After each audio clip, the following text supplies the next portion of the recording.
large in real life. Here's the radio that it comes with. So it does come with everything ready to run. So it does come with 2 AAA batteries. For the back, you will need a little Phillips screwdriver to remove that cover. All right, and here's the battery that it comes with, and it's 600 milliamps.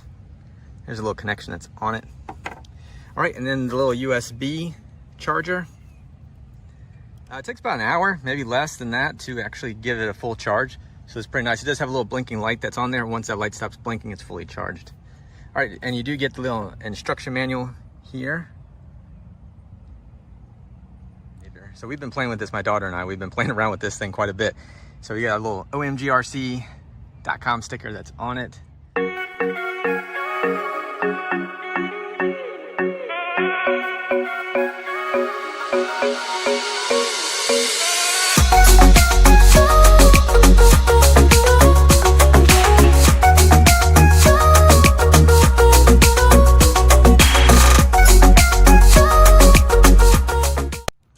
Now on to where the battery is stored. So it does have this little cover that's right here.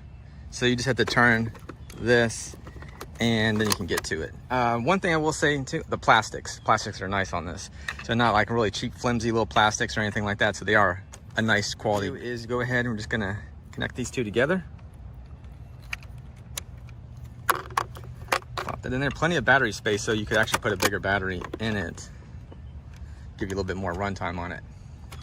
All right, let's get this thing running. That's where the on and off switch is. And then you have your on and off right here. So I'm just gonna kind of demo it right here, and then I'll get it out where we can kind of dig into the dirt. All right, so let's go ahead and turn this one on. You wanna make noise? This is what you'll wanna do. You just push that little button there, that little triangle. Get that bug off of there. All right, there we go. All the little adjustments, they tell you how to do it in the instructions, because I'm still getting used to all of it. It's definitely different from a regular car, but you can kind of turn it here. But we're gonna get this thing in the sand anyhow, but I wanna kind of just show you guys those controls a little bit. And then,